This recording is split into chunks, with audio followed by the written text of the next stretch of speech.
Indigenous white grapes, a heritage preserved through the appellation system. Anyone interested in Greek wine will likely agree that the country's future lies in preserving its indigenous varieties. With an abundance of local grapes, especially whites, there's no need to farm those that don't really belong here. It's something that no longer feels current. Indigenous varieties are beautifully adapted to Greek terroirs.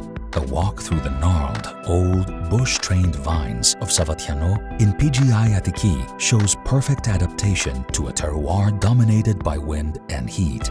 It's been just like that for centuries, and Greeks only need to protect and farm their local grapes as they should be. This view is very much impressed into the PDO appellation system, which handles indigenous grapes as part of the country's long heritage in winemaking.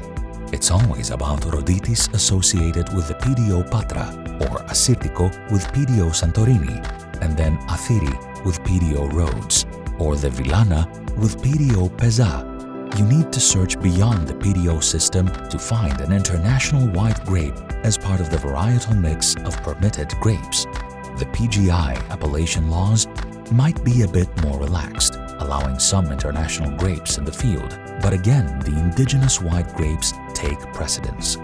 It holds true that nearly all the energy in Greece's reformation has been based on the Assyrtiko grape. But what about the profusion of other white varieties? They might have been the less seen part of Greek wine, but nowadays they are the new table to narrate. Vidiano, for example, is a favorite of the Cretan vineyard, featured in various PGIs like PGI Crete and PGI Iraklion. Almost forgotten until the 2000s, it now crafts impressive wines reminiscent of ripe stone fruits with a lovely creamy texture and balanced acidity.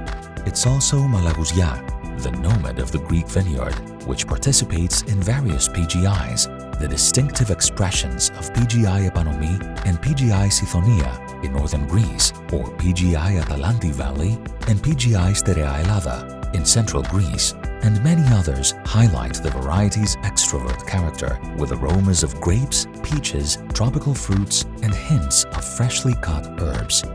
Le cépage qui me fascine le plus, c'est le Moscofilero. Le Moscofilero, on peut le voir ici, a la peau légèrement rosée, ce qui nous donne la chance d'avoir des vins blancs autant que rosés ou des vins rouges très légers. C'est un vin qu'on apprécie pour sa fraîcheur, qu'on va travailler très rarement avec de la barrique de chêne. C'est un vin qui va plaire certainement à plusieurs parce que c'est très charmeur, il y a très peu de sucre résiduel, on a une belle rondeur, belle minéralité. C'est un vin que j'apprécie tout au long de l'année et sincèrement, je suis en amour avec le Moscofilero. I love Moscofilero.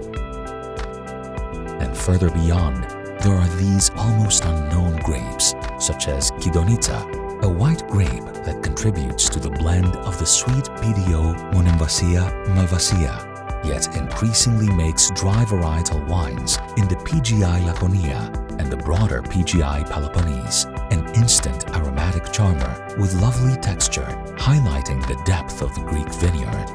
Hundreds of these grapes are finally getting the devotion they require, thanks to a number of passionate winemakers who have embraced a local fondness for their heritage.